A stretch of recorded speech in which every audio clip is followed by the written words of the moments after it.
here with your Friday Locker Room pre-show exclusive you're watching on Thursday. All the other infidels will get it live on iTunes, on hackerhameen.podbean.com, Google Play Music, Stitcher, wherever you find us. But right now it's Hacker Hameen and Big Stevie Cool, the battle-scarred Shoguns, Explosion When Our Pen Hits Tremendous, Ultraviolet Shine, Blind Forensics. But we're not blind to the fact here because we're seeing into the dirt sheets to bring you all the news for your weekly wrap-up from this crazy wrestling world. So y'all law infidels, it's Hacker Hameen, Big Stevie Cool with your Veteran Friday Locker Room. What up, Stevie? How's it going, my man?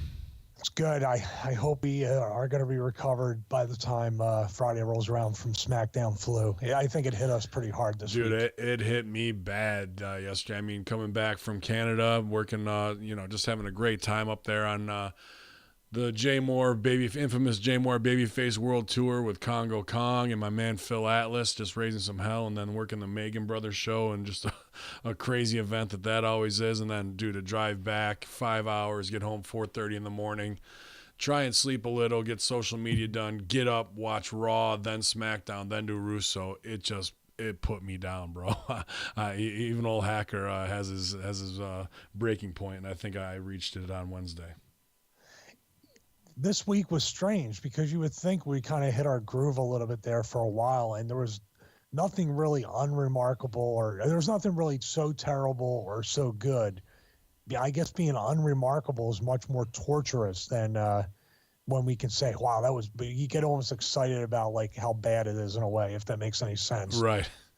Yeah, well, it gives you content to rib on. I mean, we want positive things, but man, when it just keeps wearing you down, and the simple things like each show had an identical finish to the main event. It's just like, how lazy, like I understand formats or even things being out of place, but that shit just like the right hand doesn't know what the left hand's doing, Nor did they care because they keep getting richer from real means from Saudi Arabia, or as Russo says, the $1 trillion from Australia, and I don't know how that deal got done.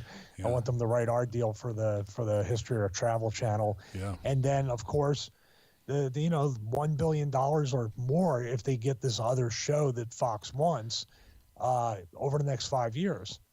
It's crazy. I mean, they don't have to change anything. And I wasn't even mentioning the stock stuff, which I don't even count as real money in a way, because it's just a monopoly money type scheme. Sure. Yeah, it's always on a bubble that can't be adjusted, or it can be with the phone call. And then, they can really work the stock market as workers if they had the people in the right places to drop information like dirt sheets just to create an increase on their own shit if they wanted to make $5 million of expendable liquidity really in cash if they need it for something, just based on some bullshit stooging. So, but appreciate you guys on twitch.tv/conspiracy horseman, because we're streaming live right now. That's what Stevie and I have been doing. Give a little extra bonus content to all the hardcores. I see Abe Patch is in there now, Fitzy one. And, Abe says his girl was actually using the resistance band. He said, get her on the Stevie workout, but she said she's scared. Nothing to be scared of there, man. Theory Girl and a lot of people just doing great results. I'm actually down, Stevie, you can believe it, 4 or 5 pounds this week from being on the road and using it. And I should be working out even harder. Maybe not this week, maybe 4 or 5 pounds in 2 weeks. So I feel a little bit better. But I need to refocus and really take that inspiration from Big Ray and push myself even harder in the next month. That's my plan, man. Well, we'll talk. We'll have plenty of time in the car. Is it bing, bing, binging again? No, you're not bing, bing, binging at all, man. You're good to go. Yeah, Skype is playing a huge rib on me, so I'm having the Skype flu as well. I would say, like, changing my philosophy a little bit about training as I get older, and I want to kind of get younger guys like you and Ray and everybody out there. Younger, holy shit. You're still 6 years younger than me, right? Yeah. But... So trying to get you to avoid the pitfalls and where it becomes a necessity to train, not necessarily less hard or with less intensity, but with a lot more of a long-term life plan. And I'll talk to you guys, and I'll be passing that along as I go along. I'm still got to film the shoulder mobility workout, which there's a girl, Mary Beth, who's having some shoulder issues, and a couple other people. The shoulder day is pretty tough. It's tough for me, and and that's something like I want to bring the mobility workout up to the store at a very, very affordable price. We're talking about like $1.99 Yeah, for one day. I'd like to see us send that to, we've already got a couple of workers who have been, doing it, and like Evan Bourne, Matt Seidel, when I call him, and really enjoying it. But I think Sami Zayn could definitely use it right now if he's having double shoulder surgery and a comeback. Because you're not, I mean, you could pick up 5-pound dumbbells and do, all the physical therapy, but I think the Stevie Richards fitness workout's probably going to help him improve far beyond and far quicker than he would doing it that way. Yeah, I have no doubt that I won't be hearing from Sami Zayn or Kevin Owens or anybody else in the near future with any of that stuff. And it would be really good for them to be on the road. There's never not a time that you can't do this workout or anything else. And, be kind of cool to be able to turn him around and fix his shoulder issues over time. Mm-hmm. I'm sure there'll be another guy. There's a vulture waiting in the background for him. I know who it is. Waiting to, quote, save his life. Yeah, I think Shania Twain could have used it a little bit too. She was looking thick in the video I saw. Is that our? Yeah, she used it. She was. She had what kind of dress was that she was wearing? And she was like, I thought her and Kevin got like a 2-for-1 sale on dresses. I don't know what he was wearing either. Yeah, man. It was a strange occurrence. The thing that was weird is they did 10 minutes of promo. As I'm sure everyone saw this, and we ribbed on it a little bit on Russo brand with him going to the Shania Twain show, and he goes, and then he had done all this Twitter campaign, and she doesn't play his song that he wanted to in the end. There was no real payoff, so it's like she got over on him a little bit to get the shine from a WWE guy and put it all over, but then it kind of showed that, in my opinion, sure, she's a multimillionaire and mega recording star, what have you, but she's not that real musician who can just be like, play my song. I know it. I wrote this shit. That's why her husband wrote all those pop hits and all that shit. And she's not, if it isn't rehearsed and exactly in the show, she can't just go into some shit. And that's the difference between, and I'll put it over like my 2CW owner, Josh, is a huge Dave Matthews fan. Dave Matthews could go into any song he wanted to at any given time. Doesn't need to be, it's not in my set, I couldn't do it. So it was pretty funny in that respect that he did all that and still didn't get his song played. Well, I would say that they're kind of soulmates from the creative standpoint because he works on a very similar show than she does. They never can stray from the script, and they Right. have to. Yeah, I would say that's the guy. Her husband would be an excellent writer for WWE. Ex-husband now, so maybe. But I do got to say, I know it was his wife that got Kev the tickets, and he was pumped about it. Man, I'll tell you what, I'm not the most handsome guy in the room either, in the best shape, and I got a pretty hot wife too, or plenty of hot wives actually. But I got to say, Kevin Owens, he definitely was playing far out of his league because his wife is a beautiful woman, man. So I was glad that they got a night out. Usually he's on the road 12, 14 days, as you well know, and to come back and to be able to go out. I was happy that he got his moment that way. It just popped me that she still didn't play his shit at the end of the day. So yeah. But that was the big Twitter blow up. I don't know if they did anything on castrating the marks or anything like that on Russo brand yet. I think they're going to talk about it on the show tomorrow with Lions, Tigers, Bears, and Disco. So it'll be interesting to see what goes down on Realm Network. But here, There's two different things. They didn't know whether they were going to castrate Kevin Owens for going up and tweeting her and doing all that stuff, or the actual supposed wrestling news journalist for making it like a front page thing. Yeah. Like that was a big deal, Right. supposedly. Yeah, just slow news, I guess, or a payoff of what they want. I try to do the same trolling on all in, and I got fucking blocked. So sometimes it works, I guess, if you're over enough. So on to the sheets from ProWrestling.com. Unless Stevie, you had anything else you wanted to add in there, man, before we set it off. No, I just got to mentally prepare for any press releases that might come in this episode. I don't know if this is the week that I can handle it. Oh man, well I'll I try. know they're do coming. my best. No, I'm ready. I'm ready. All right. So just a quick congratulations from the Hacker Hummy and Army. Stacy Keebler welcomes her second baby.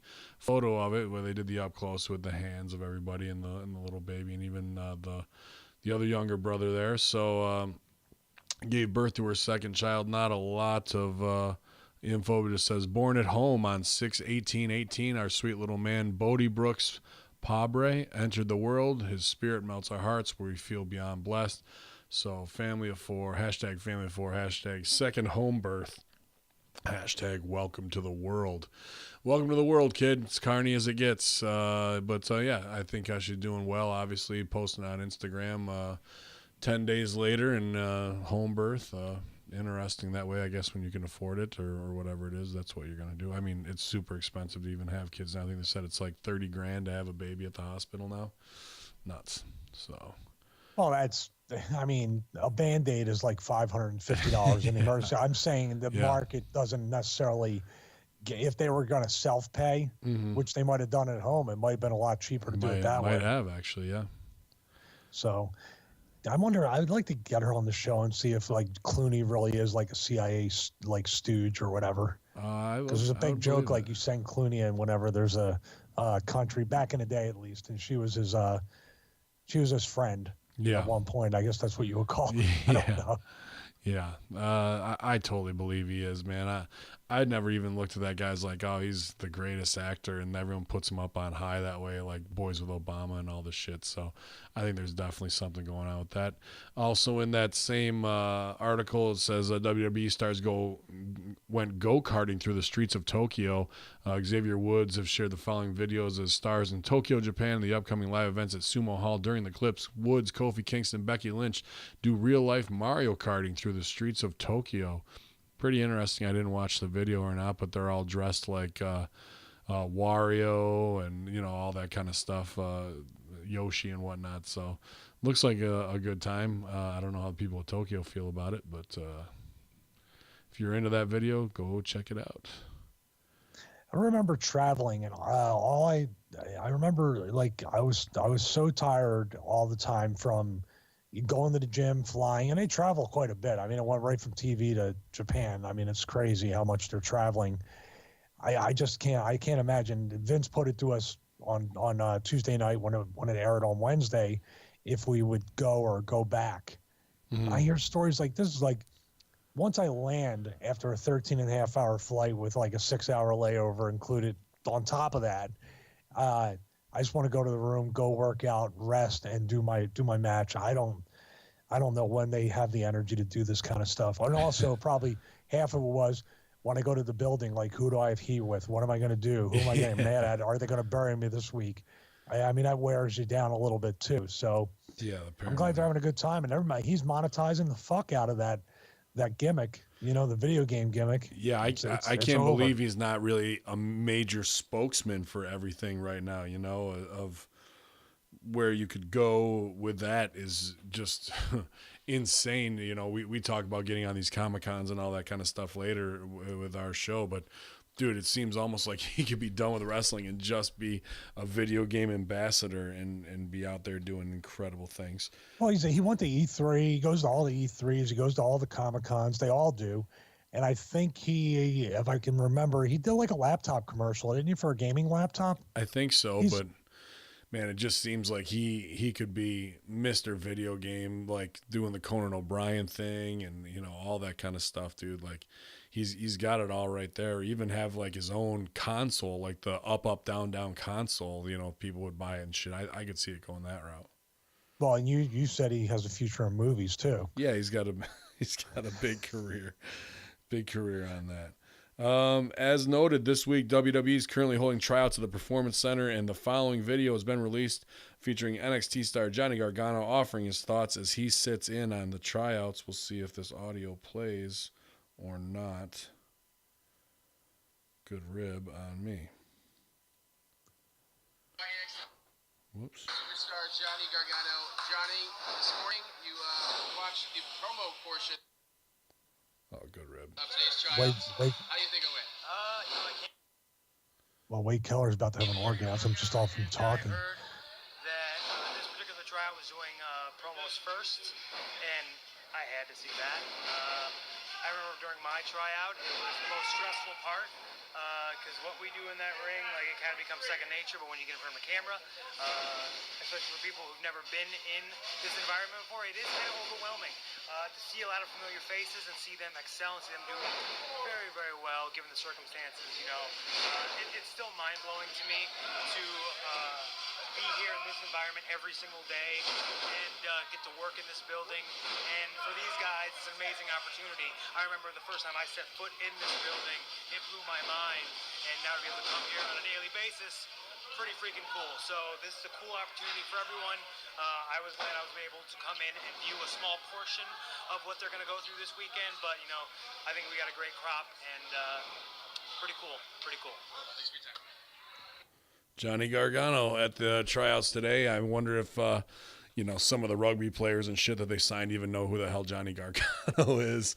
That is what possible. It's interesting. They started out with promos, though.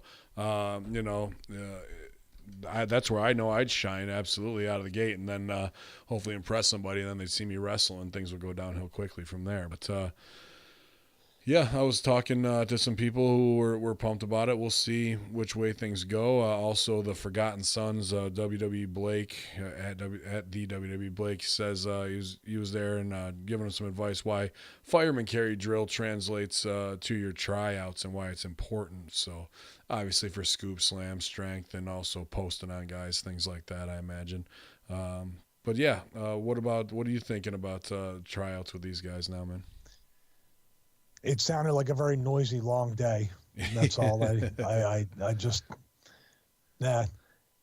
There's something to be said. I mean, they're training them, and they have no experience, so they're being built up from the ground up. And I think they're finally having a good mix of independent talents that have paid their dues.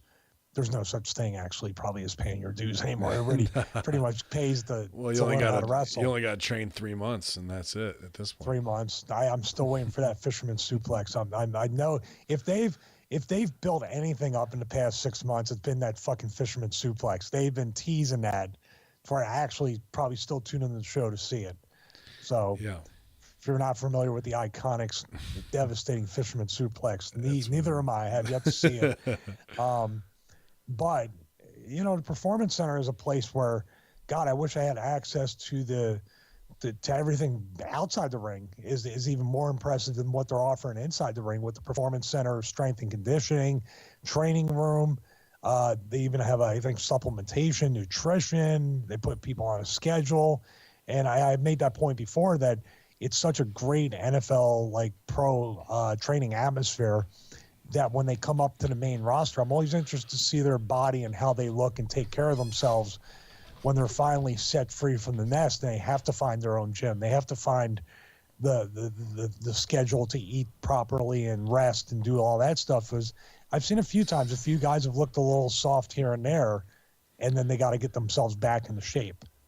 Yeah, SAWAFT. Just checking in with the Twitch chat room there. They said our audio was a little soft. I pumped it up a little bit. I don't want to get too much air in the background. Let me know if that's any louder for you guys. That might be a Twitch or a OBS studio or a Skype issue. Could be all three of those. Or I just had my monitors down and I just pumped up the gain a little bit. So, I mean, what do you think? Do you think it? They're doing the best for business. We have talked about that before. When they have this feeder system, this assembly line, this factory that puts out this talent that they can use, and it's good for the bottom dollar and the shareholders and the stock. Is it though? No, this is their way of looking at it from a business standpoint. It's kind of like, I don't think it's good business to turn around and tell somebody, you have 15, 20 years experience, you cost too much money. We're going to get the guy out of college or the girl out of college that we can pay $12 an hour. It's going to do a shitty job, but not like our bottom dollar, our bottom line will be. Who better. are those talents though that they've signed that they've gotten their payoff from? Like of that style, the girl out of college, the rugby player, the football guy. It's not. It's always AJ Styles, Kevin Owens. Yeah. They keep going through this other way to bring in talent, and somebody who comes in without the training, without the indie experience, without the credibility from the diehard fans who knew them before, who want to get behind them, and you just put in. I mean, even guys like a Cian Almas, who had a hell of a career in Mexico, that's just already struggling to even get that guy over. So, I would say the last guys that got over were those OVW guys, the Brocks, the Shelton Ben. Brock and Shelton are probably the only two guys that I can think of just off the top of my head that have absolutely no pro wrestling experience. Because Randy Orton obviously come up in the business with his dad and his grandfather. Those two maybe that you really got to pay off from. Really, that's about it as far as I'm concerned. There isn't anybody. I mean, even just because you get to the main roster and you're an Iconics or you're, whatever new diva or what have you, we see this over and over and over again, from an Eva Marie to whatever it is.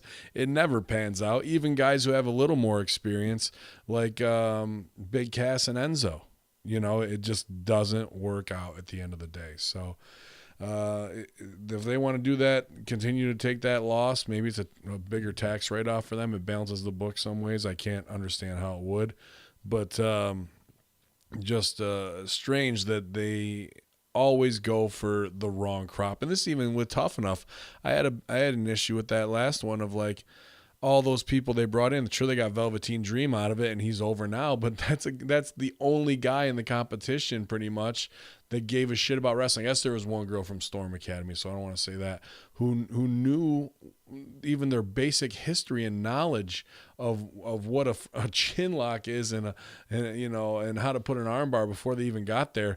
The rest of them were jabronis right off the street who weren't going to pay out to be anything, when you could have had gone through and grabbed a Sean, like this, some people in Northeast will know this, a Sean Carr, a Jay Freddy, a Dick Justice, all these same type of archetypes that you want that actually would have given you an incredible show. Instead, we got these fucking goofs who don't have any respect for the business and have no idea what they're doing, and you have to try and bring them up from square one instead of making it a real show. That, the Ultimate Fighter knock that off, but guys just don't show up and go, I've never fought MMA before, I'm gonna fucking come into UFC and whip that ass. Like, you got to have people with real credentials in that type of position. And I think that's the same way, I don't care how jacked up you are coming out of NCAAs or X football or whatever, like you got to do this stuff for a while before you get that shot, in my opinion. Well, like I said, before they're even, is that a little better? Is that a little louder? I turned up the gain a little bit. You sound good in my mix, so it's kind of tough to tell, man. Okay. When I download it, I always pump the signal on both of us a little bit. No, I paid $300 for this microphone, so it's got to work. It's like I said, they are looking at it from a business standpoint, and really what it figures out to be is, I keep repeating these numbers: $1+ billion for 5 years of TV rights, $1 trillion from Australia, and also the Saudi Arabia money. They're just buying the product. They're buying the TV product. They're not. There's no Rock or Stone Cold or and Triple H might think he's one guy that can come back and draw like that, but it's not that. They're just paying for some pro wrestling. It's a TV show, and it really is a lot of interchangeable people. Can you hear me okay? Yeah, you sound good. I just was going to type something in the chat room real quick. Yeah. For the life of me, it doesn't make sense creatively, but they're not doing anything apparently wrong financially.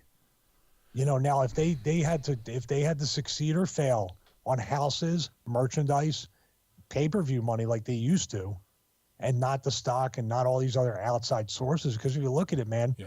I mean, there's the Gold Bond commercial during the apartment wrestling segment that we made fun of, where there's getting crotch shots at the girls. Yeah.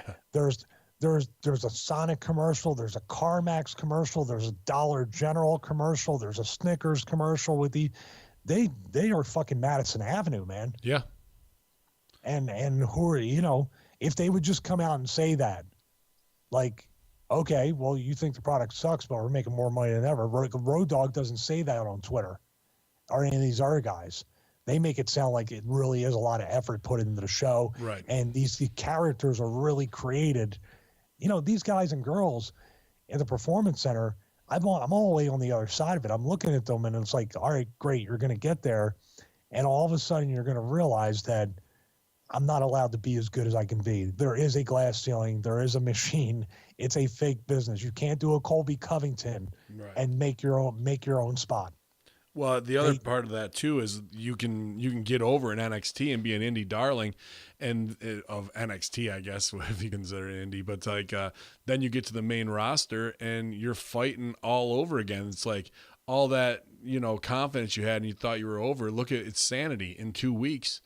They buried him out of the gate. Bobby Lashley, even, as we've talked plenty of times, it's just like, all right, well, let's make all this momentum of guys getting themselves over and then not capitalize on it whatsoever. That sanity gimmick, that's a gimmick that translates everywhere but in the ring. You need to have vignettes backstage, out of the arena. You have to show their characters. They can't walk to the ring like any other team and just make crazy faces and scream in between every move to show they're crazy. You don't get characters like that over that way. If they were wrestlers, they're wrestlers. What kind of chaos? This is the question I was asking a production meeting. Okay, they've wrestled here a week. What kind of chaos have they caused? They've come out and jumped somebody in a wrestling ring. Yeah. Now, if they fucking strung somebody up like they did to Dusty and tried to break somebody's arm against a pickup truck at a gas station, okay, these fuckers are a little off. Yeah. You know what I mean?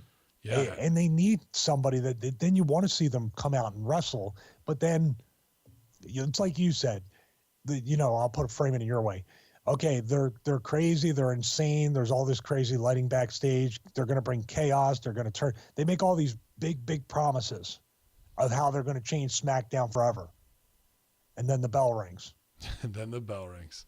But the bell shouldn't even ring because you are bigger than a wrestling match. You're talking about changing the culture of a product, of a team. You're making a huge promise that you'll never be able to. It's like saying you're going to kill somebody.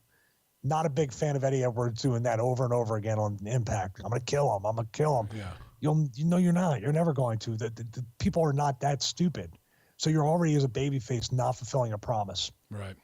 And even in the chat room here, Bro Rocker says, look what Impact's doing with Killer Cross. That's a great point on Impact, where they, all they had to do was have bodies laid out with some symbol on them, and then he finally makes his debut, and he's an undercover cop, but it's really not. It's a fake outfit just so he can get close to somebody and do another crazy thing. That's what I like to see. I'd like to see him have Corey Graves hanging by his ankles and, like, make it look like they just beat him with baseball bats, and maybe one of the guys a pyromaniac and they put a garbage can underneath him. They're about to light on fire and roast him or something, like show what, not show, don't tell. I mean, that's what we want. We want show, don't tell. Show me that you're a psycho. Don't tell me that these guys are loose cannons. They're crazy. And then they go in and wrestle a match. You know what I mean? Like, nobody wants to see that shit. They're the entertainment in sports entertainment.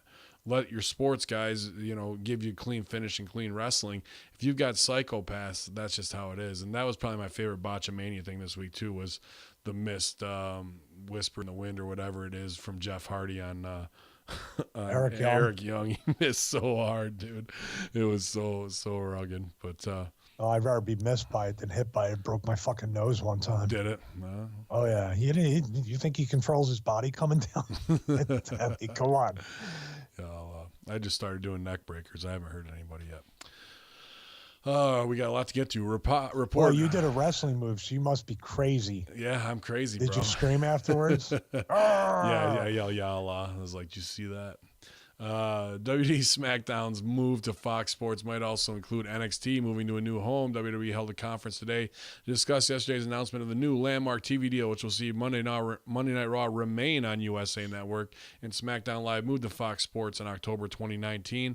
During this conference call, WWE co-president Michelle Wilson revealed WWE expects cross-promotional content outside of SmackDown will air on Fox. And with a new TV deal, however, additional details were not revealed. Those have absolutely been in discussions with Fox, said Wilson via PWS, Pro Wrestling Shits. There have been discussions around additional promotional programming that would highlight other activities in WWE, so there are certainly very positive discussions that are taking place both on Fox Sports 1 and Fox Broadcast. So additional content. Maybe we talked about it. Maybe you'll see that morning WWE show or their own dirt sheet style show, panel show, something along those lines. And maybe you'll just see the NXT takeovers of that stuff be bigger, I guess. I'm not sure what. That's kind of pretty cryptic of what she was saying. Didn't really have any, this is what we're planning. Because they don't know. Yeah. All right, NXT would be a good fit. I think NXT might for if they keep it an hour and they keep TakeOver under 3. I think NXT could outdraw ratings wise because it has more of a grit to it and more of a sport type of feel. It could do very well. Yeah, I think it could too to open up to people who want to see just an hour of wrestling who aren't the $9.99 subscribers too. It could generate more profit.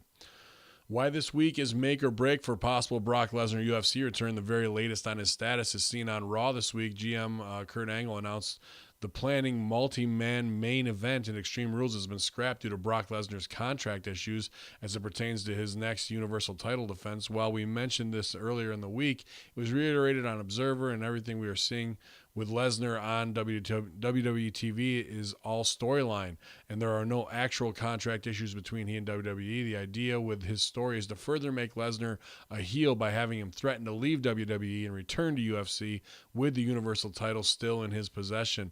Ultimately, Lesnar has one more match left on his current WWE deal. As of now, he is likely to face Roman Reigns for the title at SummerSlam. With regards to the UFC return, the reports this week make it's a make or break week for Brock if he indeed wants to face the winner of the upcoming Stipe Miocic versus Daniel Cormier fight. If Lesnar wants to face the winner, then he has until the end of the week or June 29th to re-enter the USADA drug testing pool, or he will be ineligible to face the winner on December 29th. In a recent interview with Ariel Helwani, Cormier refers to this plan, revealed his current plan to defeat Miocic in their fight on July 7th, defend the title against Lesnar in December, and then have a career-ending fight against John Jones. Interesting. I watched some Chael Sonnen and stuff where he was saying that Brock is going to be in the crowd there, and they want him to come in and face off with whoever the winner is. Miocic, that'll be a stand-up battle. Versus, Cormier's fights where he usually has two different strategies, and Chael said he didn't think either of those would work against Brock. So it'd be interesting to see what his game plan C might be against him. So I think Brock is going to do it. It's just best business all the way around, biggest paydays. Why wouldn't you? I don't really want to see him against Cormier. I like a stand-up fight. Do people really think that they're going to boo Brock? Oh, I don't know. Maybe because of the USADA stuff, and last time they might want to heel on him where he just does a fuck you all kind of. No, I'm talking about WWE fans. Yeah. You think they're going to, unless they straight up come out and talk about, I don't think anything can turn them. I don't think anything can turn them to the way where they're going to boo him and cheer Roman Reigns. I think what's best is just have it what it is, have Roman Reigns turn heel-ish. Like Vince had said, turn around and be like, just shoot on the fans. Yeah. And then when he beats Brock does the job, they boo that, and it gives him a little bit of a springboard of some sort, because people will come out that maybe want to see him get beat. I think so, but that's a super mistake putting him against Reigns if you want him to get booed. We've seen this. That's what I'm saying. You don't do that. I mean, you'd have to put it. Now, ideally, I think I called this months ago that they should let him keep it and have the WWE belt on UFC TV to get new eyes on it and look like they're working together. And like people had said, let Braun come in and cash in at a UFC pay-per-view. And I'm like, I don't know if that'll hurt Dana's. They have a circus, but sure, there's still a payoff to the circus. There's no payoff for Dana White and UFC other than, you get to the end of Sports Center where they say, look at this goofy shit we just saw. But having him just hold on to the belt, see, that's the problem too. If he holds on to the belt and he fights in UFC, he's never really coming back to WWE until that schedule and that training lightens up. if you want, the way I would do it is now that you have dual brands, there's no such thing as a brand split really anymore. There's guys on different shows. They should have one champion that goes to both shows. Have AJ beat him Yeah. because they will. That's the only guy I see that can beat him. Where the people will be really, and they had a really good match at Survivor Series. Yeah, they did. But I wouldn't have them go over. I'd have it so close, so much hope, and Brock beats AJ and leaves with it. If you want him to leave with heat, you know. Well, leave him with heat, but where does it go from there? And how can you stand to pay him way more than you're even paying him now for the short extension? And by the way, for anybody listening or watching, this is the conversation that the office and the writers should have with each other. Yeah. A good, healthy conversation. Like you say my idea, then you say yours, then I bring up a question. You brought up a question about mine. Yep. And we kind of try to figure it out. Yeah, middle ground. How much is this? You'd say the Vince. We're talking and turn to Vince and go, okay, I mean, Brock being on UFC TV, how much in advertising and PR is that worth to you, Vince? Because 6 months, 8 months from now, provided he wins, if he loses, we don't know how the public will react either. The general casual public who knows it's already fake, but losing when you have your belt around his waist already, who knows? Yeah, that's how the much gamble. do you think? Yeah. What's that? That's the gamble. He goes in as your champ and loses at UFC, right? Both of those guys, Stipe Miocic and Cormier, no joke, either of those dudes. Oh God, no. I mean, I don't even know who, as Brock, you'd want to. I'd say you probably want to face Cormier, Yeah. more than the other guy because his Less stand chance up of is getting knocked incredible. out. Yeah, you don't want to get knocked the fuck out, which he already has been. So it is, his chin's But been he's an tested. Olympic wrestler, right? So Yeah. Brock is a monster and he's an NCAA champion. He's a freak. But I mean, remember Kurt Angle? Kurt Angle, had, people would pick Kurt Angle over Brock in an amateur wrestling match because Kurt's a killer. Yeah, he's there's Olympic a gold. difference. Yeah. But getting back real quick to the Brock thing with the belt and him coming back, I would ask Vince, how much do you think it's worth to you to have him do that? Because if everything lines up, he wins the belt, he's a dual champion, he has so much more exposure. You do realize that if you're paying this guy $6 million a year right now for the limited dates, you may have to pay him $6 million for one match. But Is that worth it to you? It could be that. It could be worth it if everything on the shoot side went according to plan and you built him with enough heat to really pay off and make somebody. But unfortunately, that payoff would probably go to one of three guys, John Cena, Triple H, or Undertaker, instead of getting over the next generation of guy that they should build to make that happen. They'll at the end of the day, they'll pull the plug on like AJ's so built, but he's just not big enough. It's not believable. When you could work the match the right way to really make him that, Yeah. So, Let's bring up this question too, which is probably the most important question of all. Does Fox and USA, wherever the belt will be, do they need a champion on the show? They're paying our bills. yeah. I just don't feel that they understand it enough to really want that. What if during the course of the next year or two, or after the deal, they realize how important that is to them? I would agree. Then they might put pressure on. Now it's to do 10 that. million. Yeah. Now it's 10 million. You see, Brock's not Yeah. stupid. Yeah, no. Brock will turn around, and I don't know if he has Barry Bloom or whoever he has, is going to say, the longer you're away with that belt and you're doing UFC stuff and you're doing more mainstream stuff, it's worth more money to them to get the belt back. I think even just for one match. they'd even say fuck it and strip him of it instead of paying him, and then they try and bury him. Like they get That it would- there, They would bring out, if they were really going to be like, they can be petty. Just Sure. say he failed. He failed. We just couldn't put up with. Say he fails another USADA test. Bad news. Well, Yeah. John Jones has failed how many of them? Yeah, I thought Just that was turned going into to you be. at the UFC locker room now. I thought that was going to be the fight out of the gate, was have both of those guys who failed USADA test.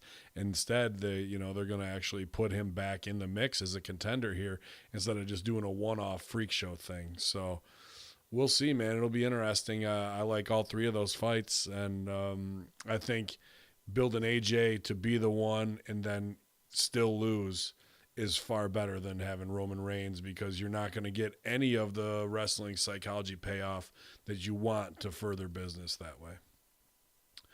WWE is dealing with several key talent injuries at the moment.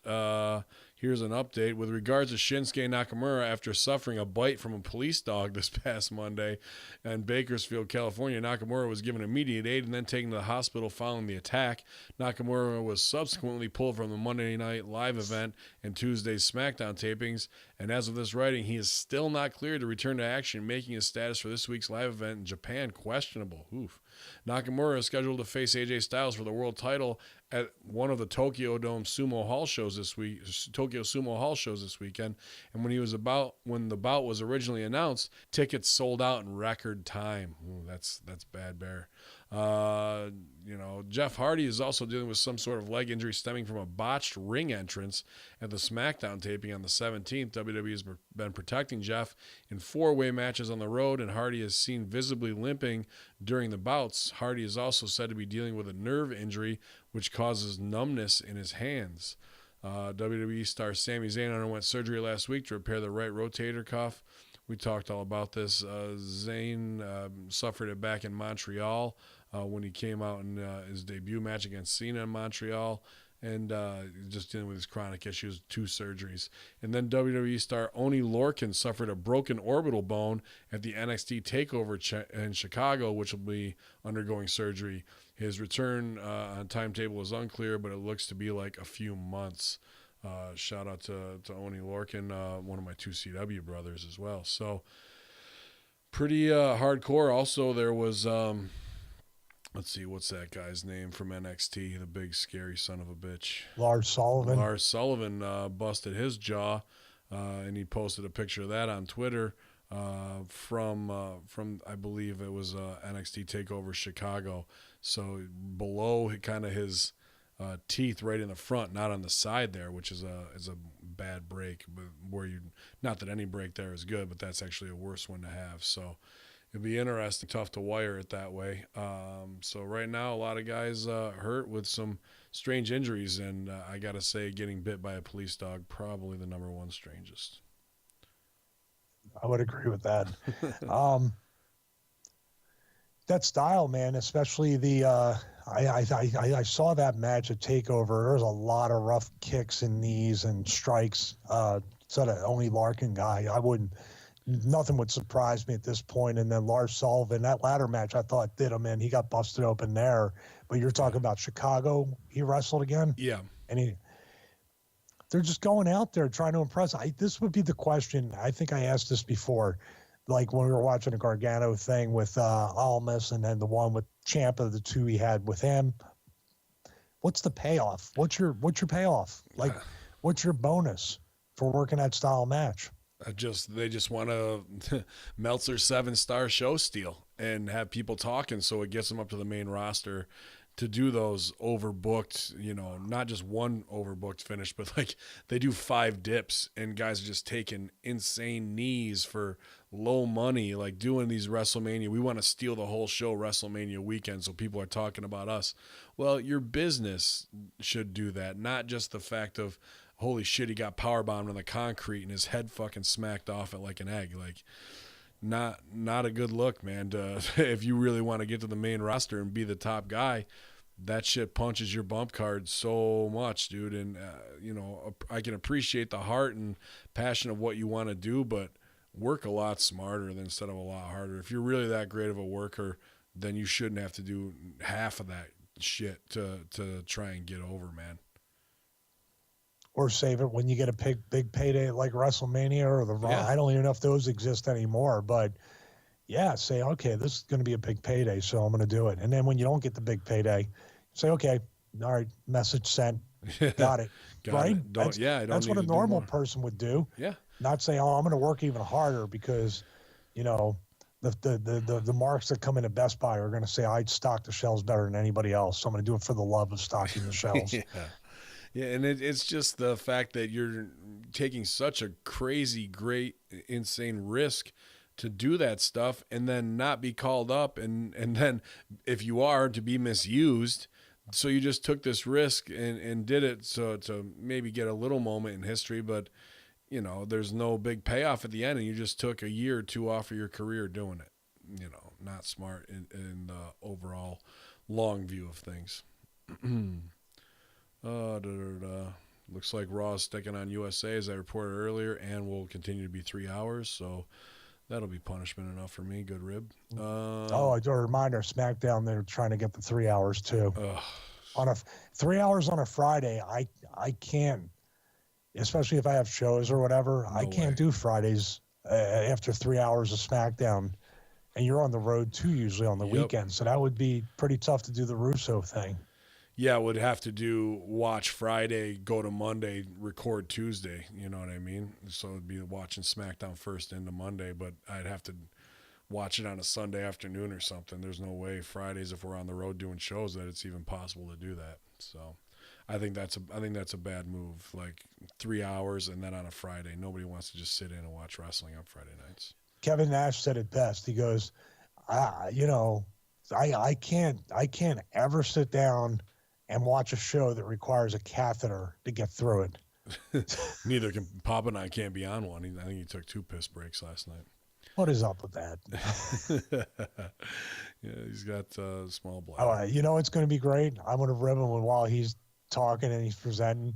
I'd say we're somewhere like in that museum or whatever. I'm going to go take a piss break during his as he's talking, and I'll be hooked up to the microphone too, and I'll get a sound effect of me peeing, like Naked Gun. Naked Gun is solid. That'll be real good. We'll actually get a camera shot in there as well. Good rib. God, We'll make like that the a running GoPro joke. around my waist or something. Well, I'll just get one over the shoulder, but that'll be a good running joke of every time on every show that he's on, somebody has to go take a piss break while he's trying to do his monologue. I like it. Everybody ever goes to one of his shows listening, when he gets up, go pee when his music hits. Cody Rhodes free to use his last name. It looks like finally, I guess. That was a weird thing. But when responding to a fan online, Cody Rhodes noticed that no one is stopping him from using his last name, leading to speculation that he might be allowed to use Rhodes' last name that was previously reported to be owned by WWE. Cody tweets, A, which I can't read because I'm blocked. A, nobody is keeping me from using my last name. There is no evil plot. B, he could just call himself the Blue-Eyed Velveteen Dream Soul Jr., and I wouldn't be offended. He's very talented and not hurting anybody. Besides, we Rhodes always make a comeback. We endure.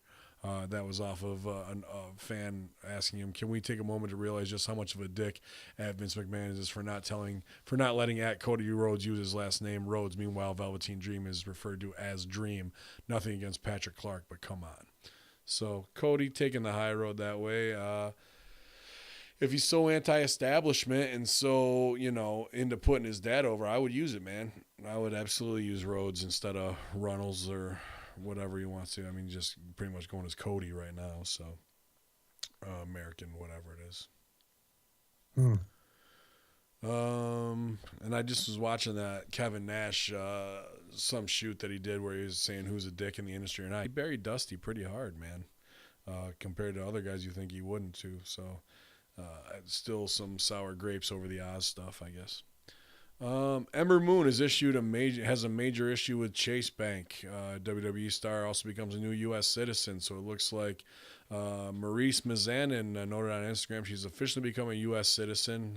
A little made in China American flag that she had on her lap there, so she's officially American. And then Ember Moon's thing, it says, she tweeted, "Dear at Chase, thanks for canceling my bank accounts after 7 years of business without explanation. You really know how to make a long-term customer feel insignificant. I mean, you even sent the notification letter 3 weeks after it was dated. Good luck in your future endeavors, Ember Moon." And then she also tweeted on the lighter side note, "I did want to thank at Delta for their awesome customer service and despite delays, finding me a way home as fast as possible. Thank you guys." So some big corporate putovers there. That's weird why Chase Bank would just cancel somebody's account like that. I haven't heard of that. No, I don't know. I have no clue. They must have watched her last match and be like, we can't have this. We can't. Will Ospreay, who we talked about, a couple weeks ago, talking about crazy injuries and just taking risks, says Will Ospreay will no longer be performing at Progress in Wembley. During the recent interview, Progress Wrestling's YouTube channel, Ospreay broke the news he won't be at the Wembley show. Progress will be running Wembley Arena in September in what is one of the biggest shows in the company's history, and Will Ospreay was set to take on his longtime rival Jimmy Havoc. However, in the interview you can see below in this video, which you can't see, Ospreay announced he won't be at the show due to conflicts in schedule, with Ospreay working in New Japan date that weekend instead. So kind of weird. It's not really based on these injuries, but just taking the bigger payday, maybe. I don't know, a bigger opportunity for multiple matches. It doesn't really say, what if he's got a multi-match deal with them or whatever. Or it seems like he want to be back in Wembley in front of his home crowd to do that stuff. I don't know. How's that kid feeling anyway? Is he doing? I guess he's still somewhat healthy. Yeah, I mean, I don't think so, dude. I think he's just got the sickness, and he's gotten himself to where he wanted to, doing this stuff that we were talking about at NXT to get a 7-star rating or whatever. That doesn't mean shit. Instead of working smart, working for the long term. If you're going to New Japan, I doubt they're going to go, just take it easy, lighten up this time around. You'll be fine. Oh, dude, no doubt. New Japan is not. They're no different than the Carney promoters over here. Yeah, just do your fighting spirit and all that shit. And they'll have. It's a revolving door no matter what. It's a meat puppet factory, and if they're acting like it, to some degree, they'll try here and there. But if their bottom line, I've been using this bottom line and their dollars and all that stuff. Sure. If it doesn't add up to their benefit, like Kevin Nash, let's go back to a quote he said. Any deal is so heavy towards the promoter contracts. They can basically, you have to give them notice before you leave, and then they can bury you and make you completely worthless in the last 90 days before you go to any company. Yep. Not that there's another company to go to anymore, but you know what I'm saying. Well, that was the way. That was absolutely the way it was in the early 2000s, right? Like that was just part of the mode. Like he might be leaving, let's put him on the down. Let's decrease his stock price. Well, they bought WCW in 2001, so there was really no 2000s. It was right up until the end of 99, 2000. Yeah, and I mean, I was no different in ECW, but they wouldn't necessarily embarrass you on the way out. They would just, you have to put everybody over. Right. Okay, cool. But yeah, they would make you so worthless to go to another TV product. That's why it was always a cat and mouse game and a very covert kind of game they were playing with each other between talent and promoters, seeing who can fuck who first. I mean, it's a fair game if you think about it. It is. It is. And on the other side of that too is I understand doing business on your way out. That's just what we do. But, why not shine your company by showing a guy on a push who's leaving and have him leave on a high note as well? Not that everyone else sucks. I mean, there's just something to go against the grain a little bit on that. Well, they're doing that with Brock. Yeah, come back and true. Get more money. That's true. Former WWE superstar Tennille Dashwood recently took part in a media call to promote ROH's Best in the World, where she talked about her career. Blows the highlights. I definitely want to be taken seriously, says Tennille Dashwood. Said when she this is the press release. yeah. Said when she was asked about dissing herself from her comedic personas, I didn't feel like I had something to prove. If anything, it was for myself. I wanted to wrestle. I wanted to enjoy wrestling again and to meet all my fans and have competitive matches, and those were all the goals I had for myself. Dashwood continues, so I'll definitely want to be taken seriously to show myself I could do it still, and to give back to the fans too. So this is Emma, if you don't know Tennille Dashwood, who, what did she want? $1,700 first class flight and 4-star hotel or something like that, $15 salads. Well, no, I don't mean any offense by this, but Russo's brought it up too, and you've brought it up as well. Okay, if you don't want to be eye candy and you don't want to be something pretty for the, what do you call them, the touch a titty brigade? Or, never touch the titty committee. Yeah. No, titty, like never touch a titty club. Yeah. The titty, what did I say? The titty club? Then wear a pair of sweatpants and a sweatshirt and don't put on makeup and wrestle. Yeah. Wear a sports bra, a singlet, and go out there, pull your hair back in a bun or braid it like an MMA fighter instead of coming out and doing shake your hips to the side and pull my sunglasses off and whatever little sexy cop thing you're trying to do. Like, fuck that. If you want to wrestle, go be a shooter, and even do your vignettes where you're in the dojo working with Lance Storm or whoever it is, that's going to make you look credible, and then come out and do it. But instead, it won't be that. It'll be the same old shit, How many girls are in that audience at Ring of Honor? I've worked those shows. I've yet to see one that's not like both of them. I think the one show was a photographer. That was the girl in the crowd. Yep. It is Virgin Club out there, and it's ridiculous. Like to say that shit. Respect me and da da da da. Well, are you gonna lower your price, work a bunch of shows, get over as a wrestler, and become that, or is just you will respect me because I'm in Ring of Honor now, and that's where the wrestling goes down, which means hit you with something sell, get up and do some other big ass move that means nothing. Like that's the MO. Are you gonna really wrestle and show people something different? I don't expect much. Well, if I was getting that kind of rate, I would actually deposit my check and then call my cousin, who's the CFO of my company and handles my money, and I would go, respect me. I think that's good. I'd like to see that promo, actually. That's what I want. Let's go back to Kevin Nash, because his people hate on him so much, but he at one point when he was getting $300 to headline shows back when WWE was in trouble with WCW, and they were going to leave. And this is paraphrasing what he said. He was getting $300 a show. Well, there are some shows where you get like 300 or something. He was getting almost nothing on some shows. Wow. WCW was killing them. Yeah, I can't believe it was that low though for Nash. Well, I you know what? I think that's what it was. If it was 1,300, right, or 2,300 on top on a WWE house show, which is where they made their money back then. There was really no guaranteed deals. This was during the days of when Vince couldn't afford to keep Brett. Yeah. And let him go to WWE. So same era where they were on the verge of being put out of business. And Kevin had said, I said to Scott, I love the business, but man, I love money more now. I gotta, you know what I mean? Mm-hmm.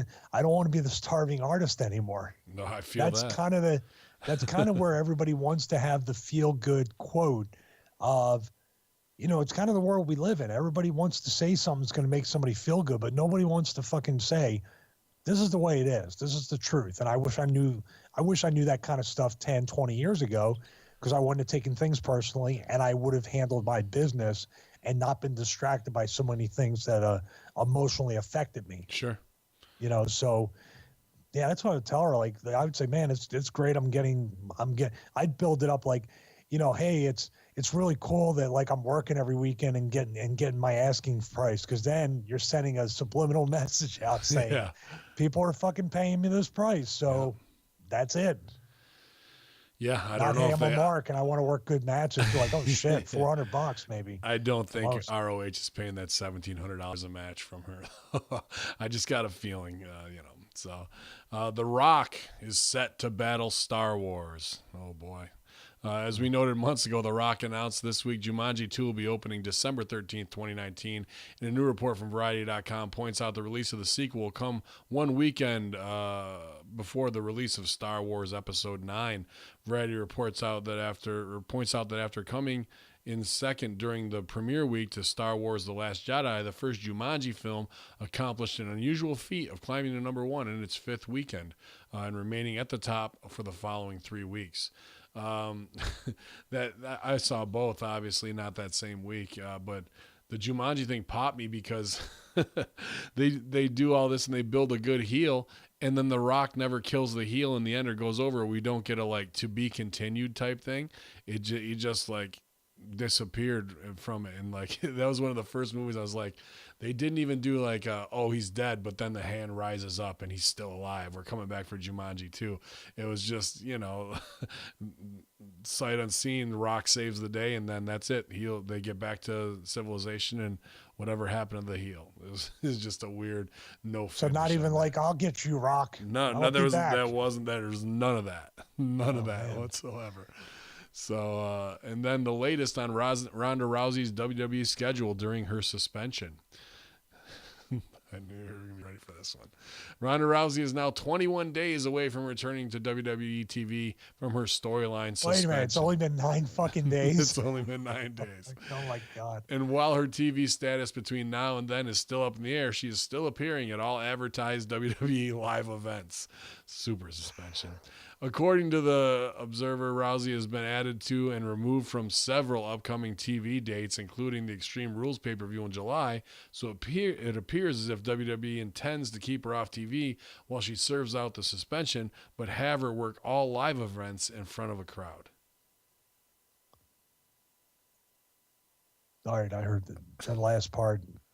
So, yeah, okay. Does that make any sense whatsoever, man? Like, it's just the suspension would be the frustration that she got to WWE and she's out there. So you're going to have no payoffs on TV just to pop the live crowd, possibly get her hurt so she can't come back. If you just want to get her ring time, put her in Florida and, and let her brush up and do that stuff behind the scenes, because you're going to have to promote her for any live event that Ronda Rousey's there. And that kills your suspension angle right out of the gate with your diehard fans who are buying your house show tickets.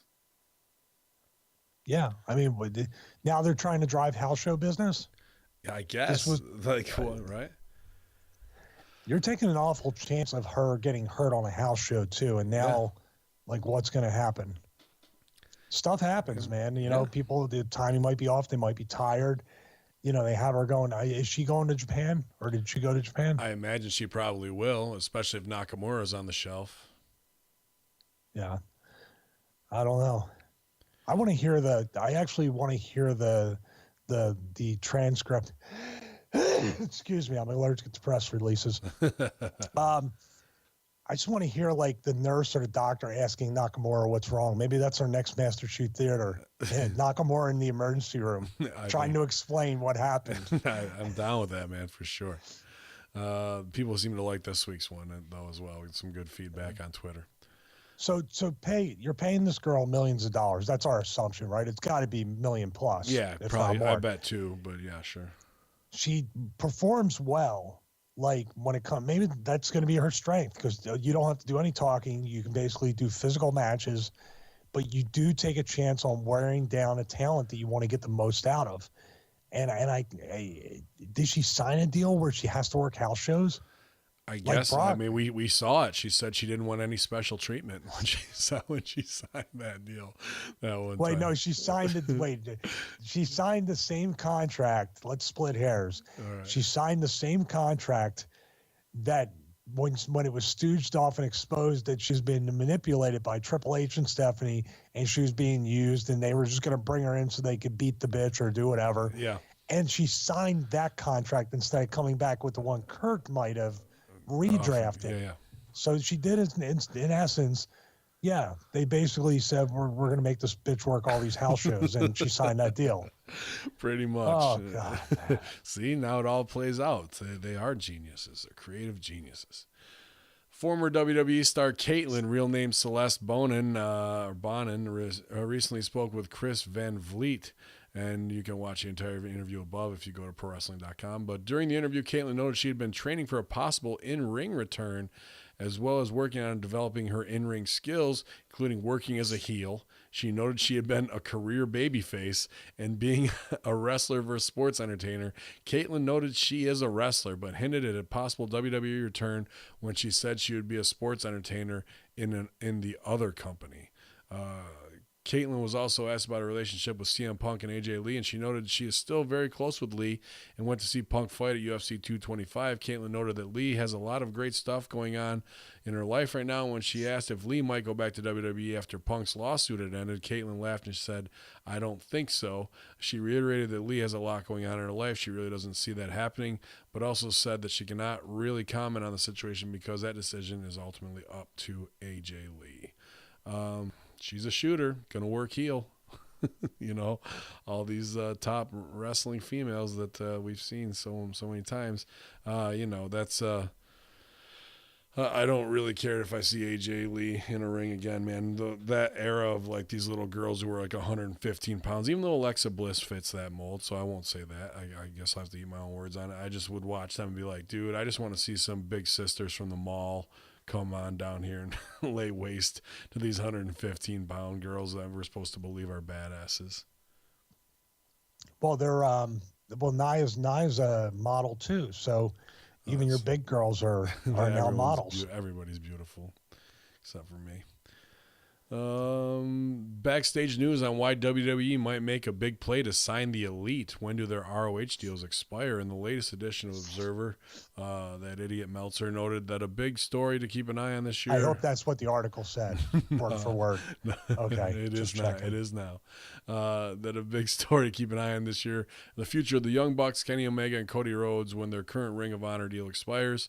Observer notes that all 4 men's contracts in ROH will expire at the end of this year, and while each one of them has said in the past they have no interest in going to WWE, it'll be interesting to see what decision they make if WWE offers them big money.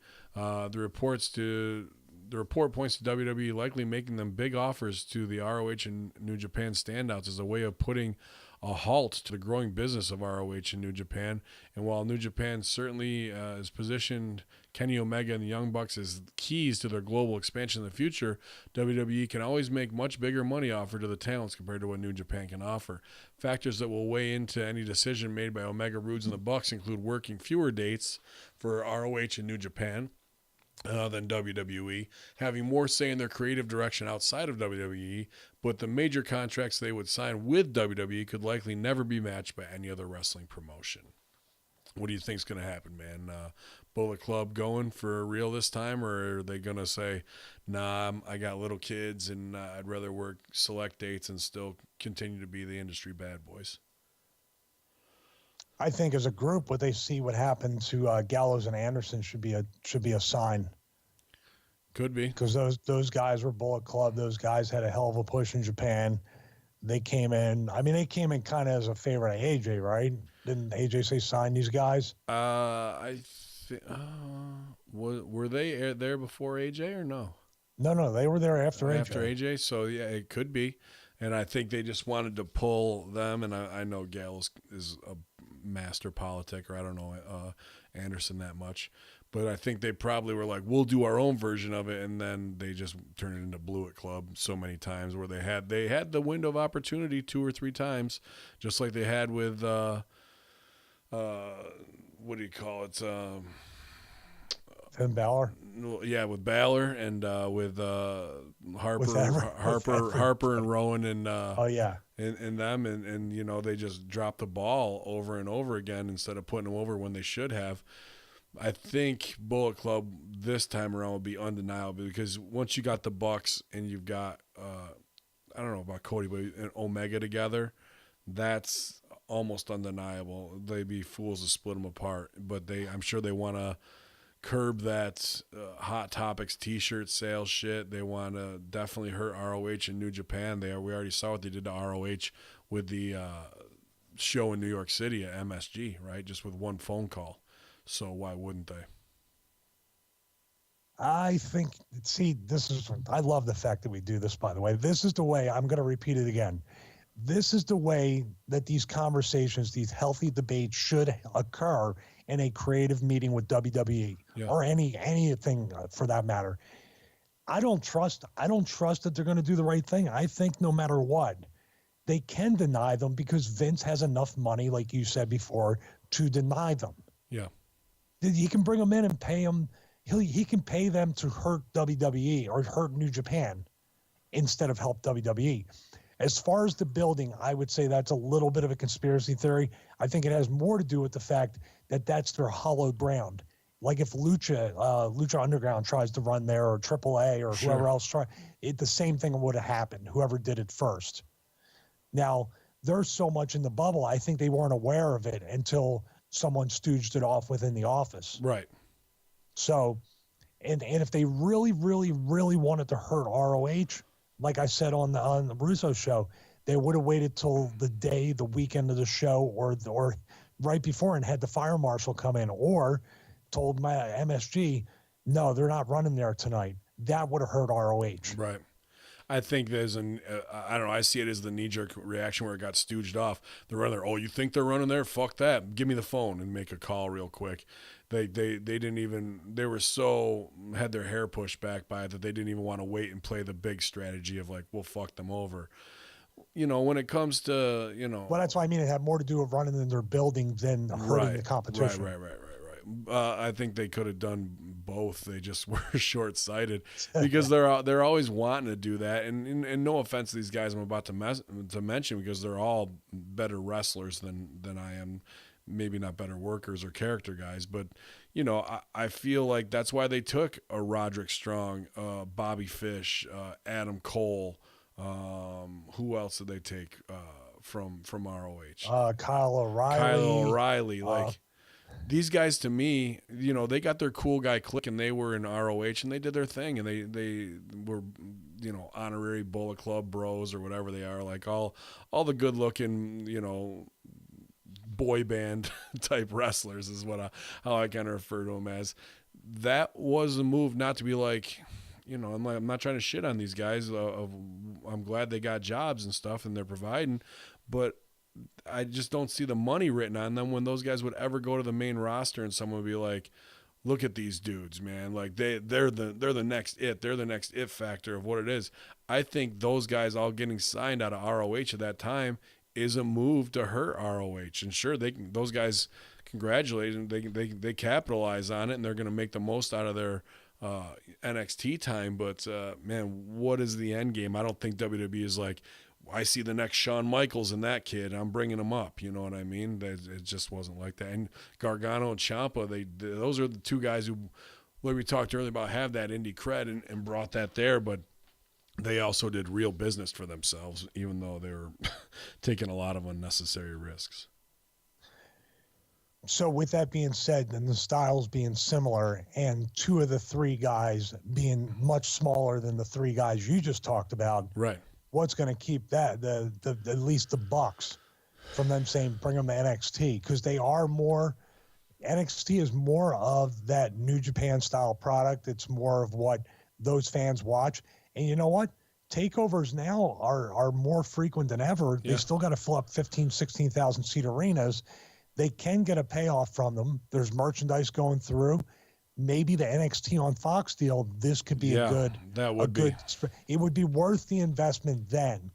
But to put them on the main roster outside of Omega, who would have a fight just like Jericho when he first got there, to a degree, maybe even AJ, because Vince didn't even think AJ would work out, right, which is like insane.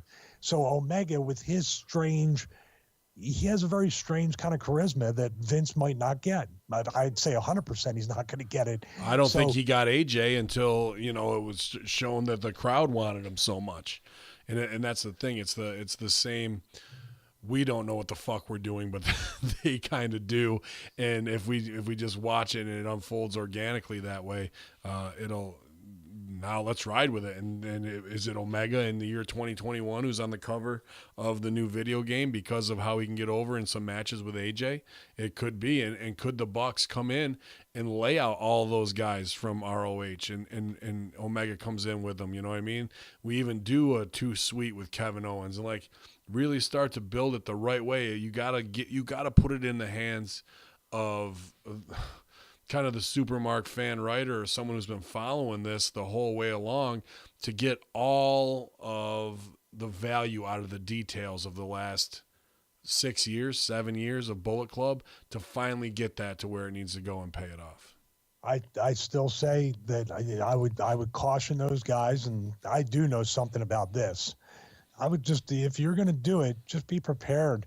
Whatever money figure it is, if it's 6 or 7 figures, that's a very easy pill to swallow for Vince to make you miserable and hurt New Japan. Yeah. Like he could just turn around one day and go, wait a minute, I wouldn't let Kevin Nash have gray hair. Why does this guy have gray hair? Why does he look like an old man? Yeah. Not noticing that, like, that's just a unique look. Or why these young kids acting like Shawn Michaels? Why are they doing like 18 super kick? Yeah. Dude, this is where they could run into a lot of problems. They're too much of a draw, and they have made too much of a business of what they have.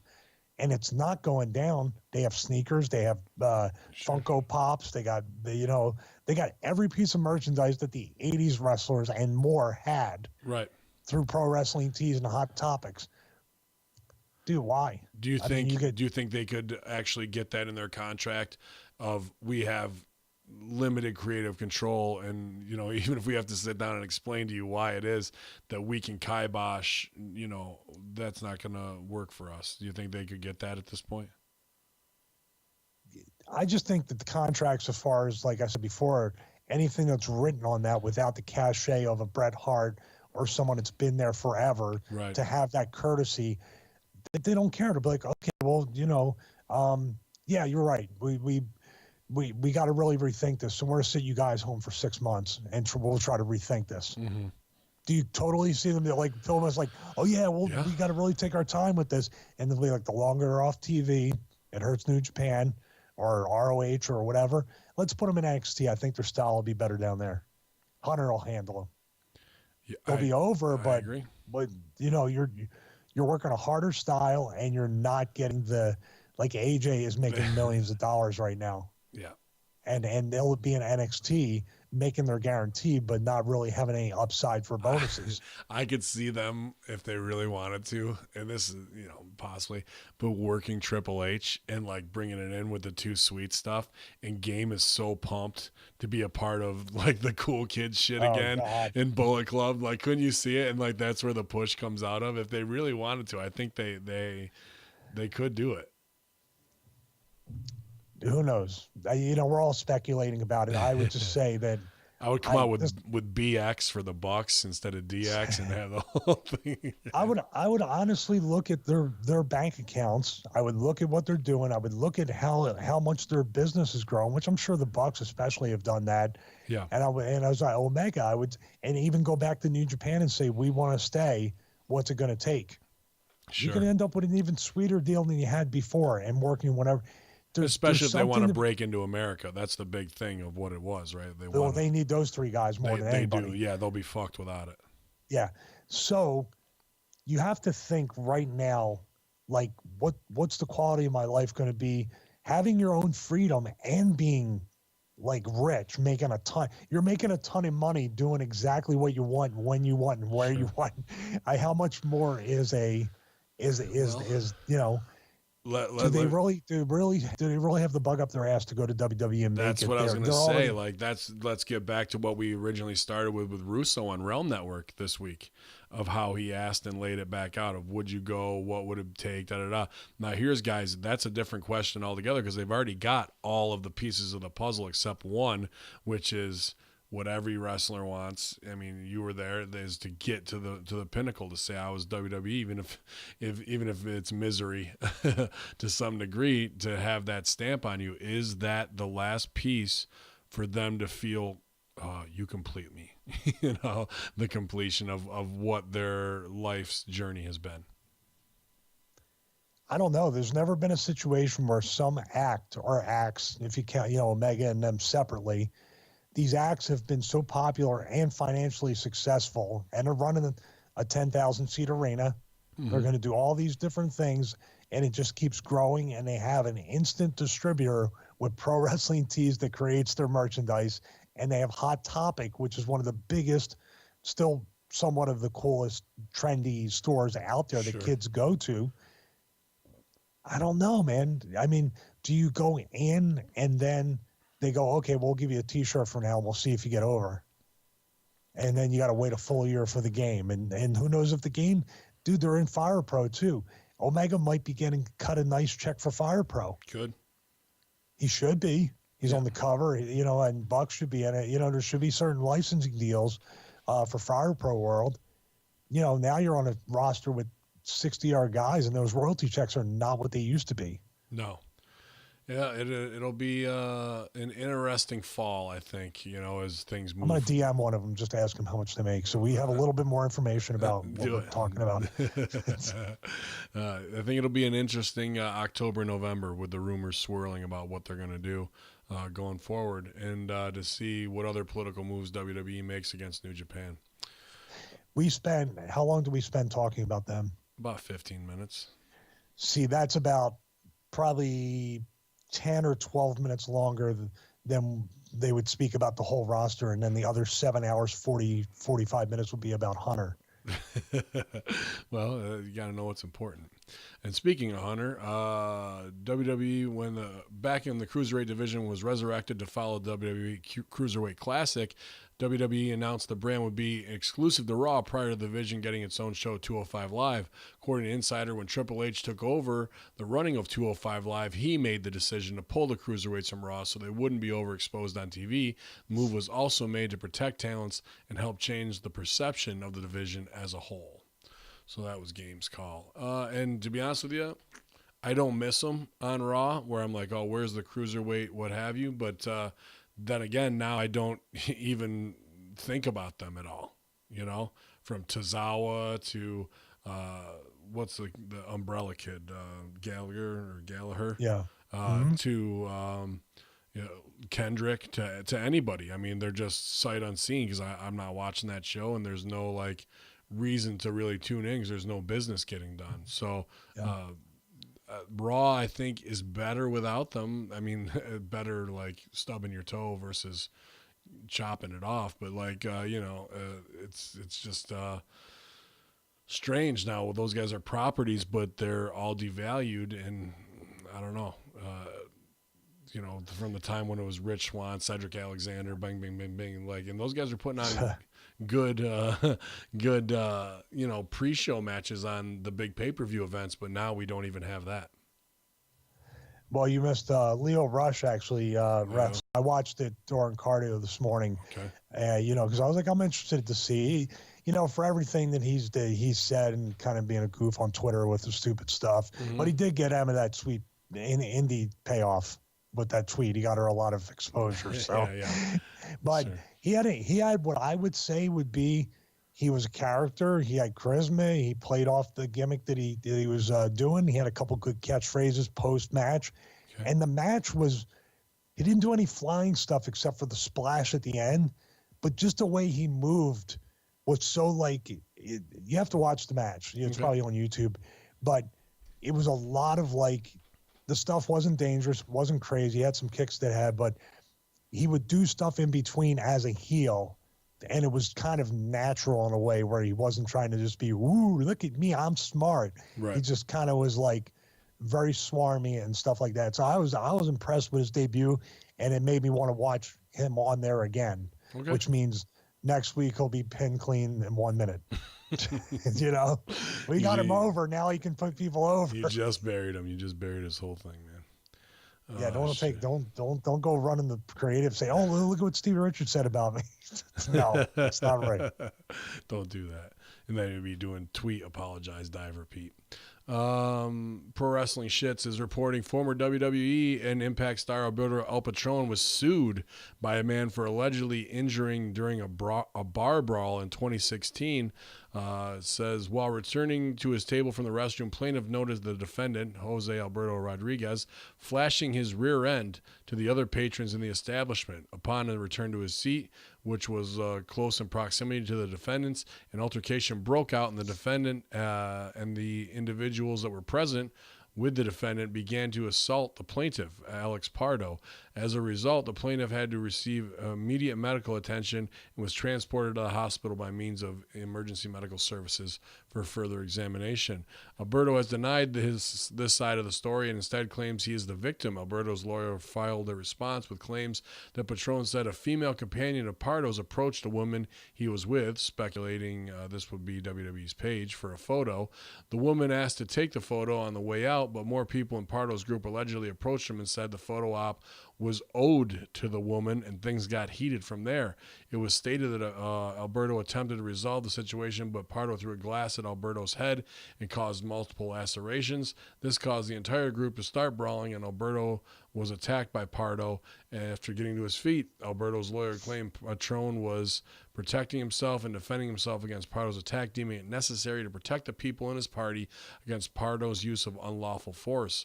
Alberto Patron claims he had to receive medical attention for the lacerations and a concussion and wants Pardo to pay $5,000 for pain and suffering and legal fees. Pardo's lawyer left the case after several months of going through the court system, and now Alberto is asking for default judgment due to Pardo not meeting the deadline to file documents pertaining to the case. Yeah. Alcohol, crazy women, fast life, and karaoke usually ends up in something like this, man. I don't know what to say. That's some terrible luck that stuff like that keeps happening. Dios mio. I don't think it's anything to do with luck. I think it's bad life choices, bad decisions. And some people are just going to self-sabotage and send themselves further and further down the hole. And until you're either going to wake up, kick out, and I guess do the Shawn Michaels Find God bit, or else you're going to wake up one day and everything's going to be gone, or you're not going to wake up one day. One of those three choices. So interesting. I mean, this is 2016 when it was a little hotter, but I said this while, he was on Impact plenty of times with Big Ray on the Impact Attack. This guy's just a liability. And I don't care how much Vince likes him or not, whatever it is with Paige, leaving his family, he's got cocaine in his bag at the airport, stooge off, getting in a fight with his brother, punching his knuckles bloody in the holding cell. This fucking one, I think there was another one or two, like, dude, your pattern of behavior, if you can't look at yourself and say, I'm fucking up big time right here, and you still think you're over, something's got to be done on a personal level. So I don't know. I mean, where's he working now? What's he doing?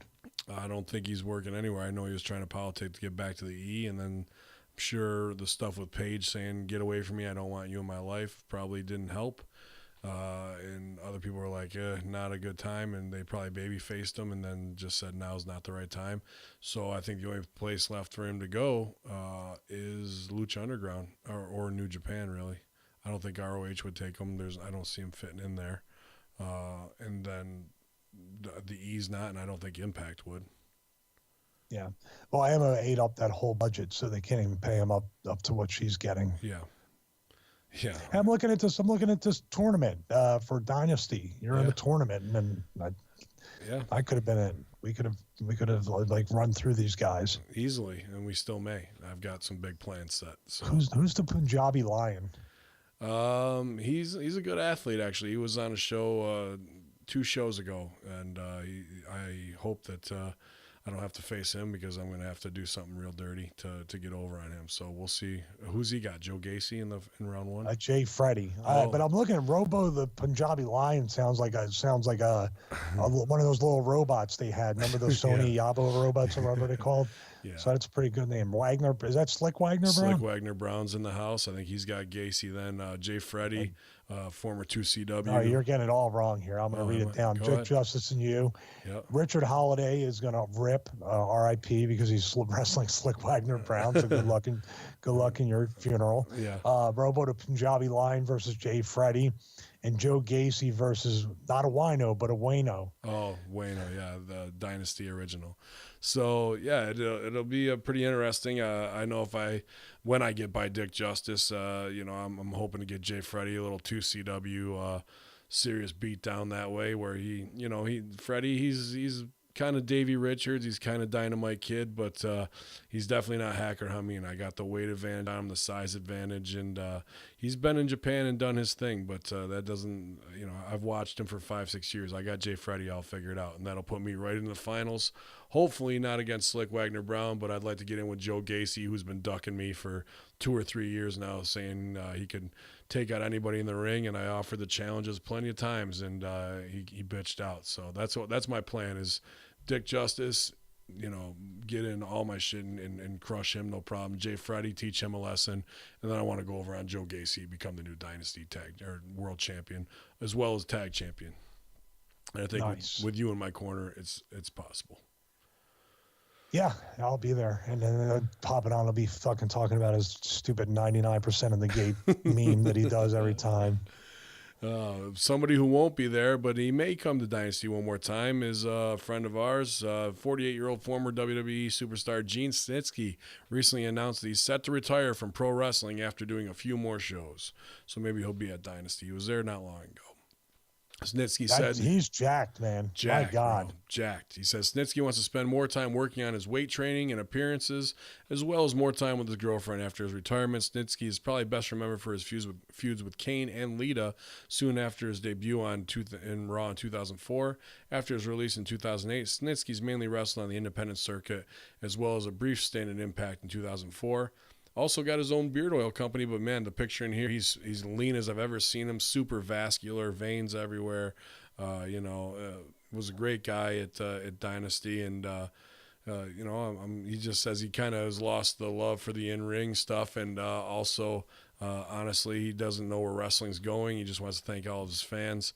Without them, there never would have been a Snitsky. So that guy kind of dismayed maybe with the boy band side of the business as well, because he came through when it was kind of the next era of the big men in that early 2000s. So, but good luck to Snitsky. I'm sure you'll see him at Comic-Cons and every other thing that way. And if he wants to focus even more on weight training, who knows? Maybe he'll be in the seniors level of bodybuilding. It looks like he's kind of headed that way.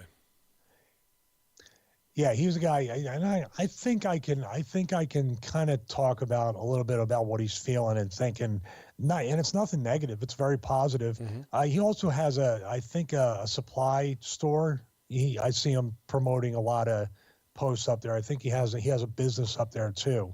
Okay. But with Snitsky, when you look at his pictures on Instagram at the Real Snitsky, I believe it is, and you see how vascular it is, and you see how like a shift kind of like my Instagram is taken, where it's basically 99% fitness and health and nutrition or whatever, especially the stories. Cat picture here. Cat one. Well, that's a huge 1%. Like that's bookended in between the 98 with 1% bookended. But did you see Odin when he was out? He was passed out, hard. All night long, little Mr. Snugglebug. Yeah, I'm surprised he's not here. There's rain. He's usually right by Daddy. But I'm 46 years old, so I didn't realize that Snitsky was even older than me, because I thought because he kind of didn't get his push, I guess, till late, and it always seemed like he was a younger guy because he wasn't around on a national level for quite a long time. So you get to that point, and you're like saying to yourself, okay, I have my workouts, which is multiple ones with him. He does them with his girlfriend, so they got a good bonding, schedule. She's in great shape too. She's in great shape. Nutrition, your schedule of eating, and of course he probably has a business and a shoot business or job that he does as well. And you start to look, and it's much like we're going to fly and do this filming this weekend.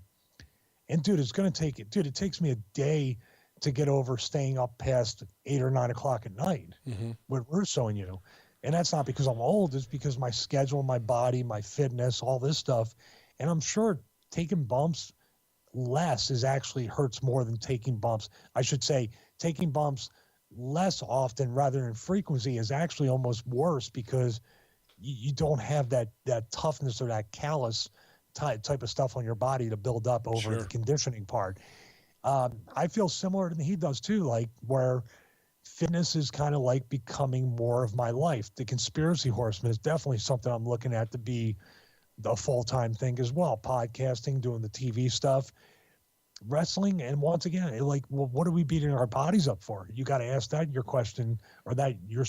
question after a while too. You start to look around and not see the payoff or the word that we all love and hate in the business, hope. Yeah. You're looking at it more realistically. You're like, okay, well, I'm not going to go back there. I don't really hope that Impact calls me and if somebody comes to me with a good number, I'll work. And that's kind of the way I am right now and the way he is. Do you see the similarities? Absolutely. And what kind of pops me while you're... I'm nowhere near competing. He could go walk in and compete in that bodybuilding competition like 2 hours from now. Yeah. I need 6 or 8 weeks to get I don't ready. know about that. You're both looking pretty insane, man, for definitely your age category. And it popped me when you just said Impact, because who was at that Backyard Megan Brothers show. I think scouting some talent was Scott D'Amore. He heard about Really? he heard there was a big backyard wrestling show going down. Cole Cabana, Ben Hameen, Jake Roberts, and Chris Masters. He's like, I got to come down here and see what this is all about. So it was a good time, man. But I think you're spot on with that. And again, I'll go back to my idea. And if they capitalize on this without me, I may go burn down Titan Towers. But there's another guy that could be in this Beachbody knockoff workout program, do a kitchen spot, do whatever it is, with his girlfriend, and he could have his small thing. You're just not getting max value out of the guys that are absolutely WWE made, and all you got to do is bring them in for a week, and you can get a year's worth of content out of her, a month or a quarter, 3 months or what have you. So just trying to smarten up that way. And I don't know, like that's when Russo was asking me about, go to WWE. Sure, wrestling, writing, whatnot. But to be honest with you, where I am too, and now like what I could see doing for that network, and creating shows that are even outside of weekly wrestling realm, and using those talents and bringing them back to do knockoffs of other shows. I think that's the way forward, man. Yeah, you have to wrestling. If wrestling is, I got a little day. Bing, bing, bing. No, you're all right. If wrestling seems to be the secondary product, except for maybe NXT, if wrestling is the secondary product, you're right. I think there should be Good Morning Football, baseball, hockey. You should have the guys working as, and also what you're doing is you're training them to be broadcasters. Yep. And maybe they'll have a life outside of wrestling. Even outside, and somebody say, man, we're going to use this guy on the local hockey radio station because he's a big hockey fan. Sure. And we saw what he did. You're creating a sizzle reel and a resume builder for your talent. And I think that's a lot of good PR, trying to give them skills after they're done. Yeah, you don't know who's going to be the breakout starlight in that way, just like The Rock was in Hollywood, and now Batista and John Cena got their shot. Like, you got to make the model a successful model so you can then say, hey, it worked there, let's try it with this guy and plug that person in. And it keeps working over and over again until you kind of, jump the shark a little bit. But if you don't even take those first steps, you're not going to have the opportunity to do that. In our final story, Jerry the King Lawler recently spoke to Twin Lakes Sports Network and was asked about the greatest Royal Rumble among other topics. Lawler revealed that the fans in Saudi Arabia paid as little as $2 for a ticket because the government was paying for the event. Speaking about Saudi Arabia, Lawler also said that he feels that the people of Saudi Arabia want to become westernized. The King also said he was surprised about how much Saudi fans knew about the WWE and superstars.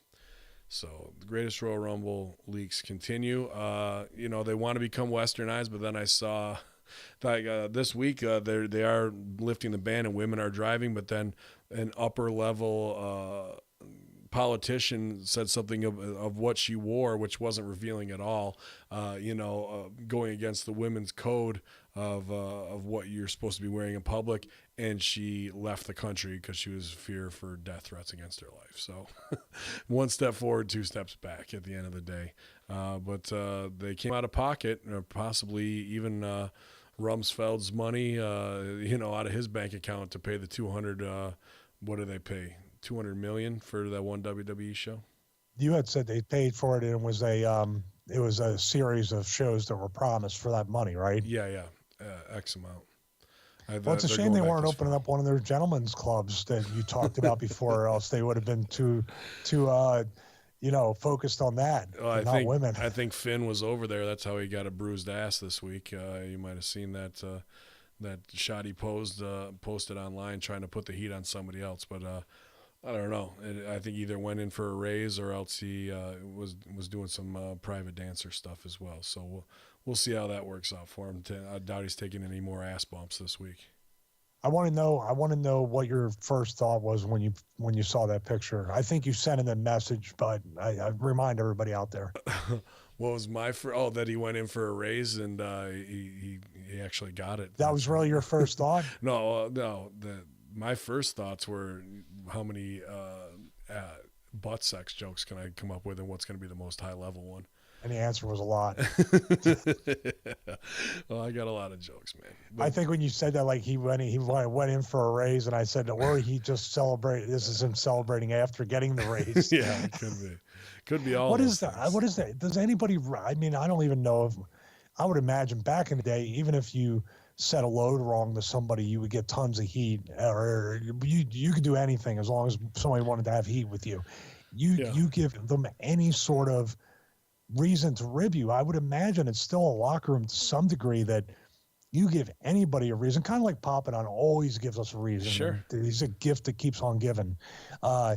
But you got to think that somebody, or maybe they're just doing it behind his back. I don't know. Dude. I think they are. I'm sure he's a nice guy, but it's everybody's watching all the time. Every little step you take, every move you make, the office is watching you. It doesn't even matter if it's us on Russo, not hired. They are watching. So when you're doing somewhat pseudo-gay gimmick now, and even though they're not out of the closet about it, and then you turn around and post a picture of the top of your ass with a bruise on it, what do you think the boys are doing backstage? You think they're not all ribbing in the car as soon as the door closes? Of course they are. That would be now you filmed that ride along. That's the ride along we want to see. But that's how I don't know. I would like to know these mysterious rules of conduct and all this. Obviously you don't do certain things, but there has to be, I'm sure there's words you can't say. There's things on TV, there's phrases. I wouldn't doubt that they're bringing people in, like you said, with the Finn Balor thing, the LBJ, the community people coming in.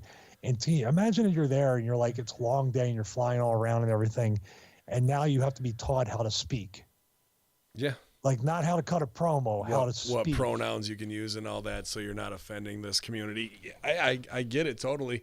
But then at the end of the day, you do all that and you know where you're supposed to be going, and you know that your character or you are a gay person, and you're going to fucking serve up the stereotypical joke that anyone come up with a bruise on your ass from getting ass fucked.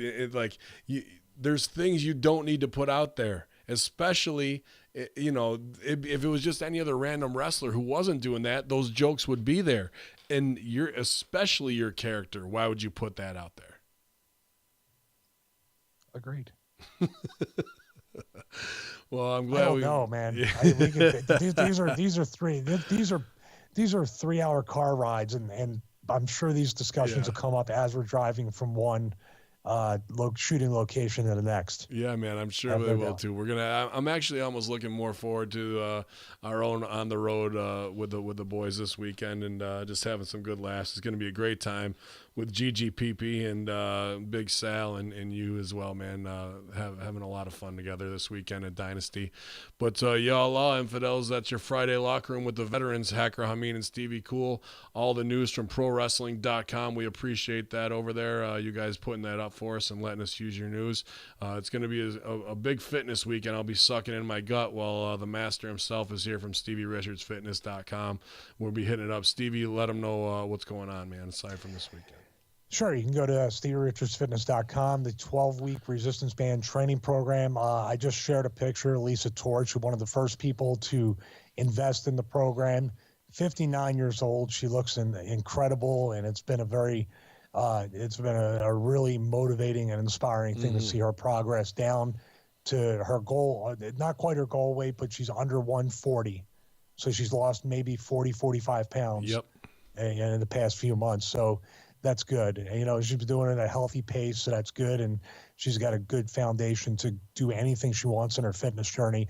So check that out. Also follow me at Stevie Richards on Instagram, at BW Stevie on Twitter. Subscribe to my YouTube channel through StevieRichardsFitness.com, and also go to ProWrestlingTees.com/Stevie Richards.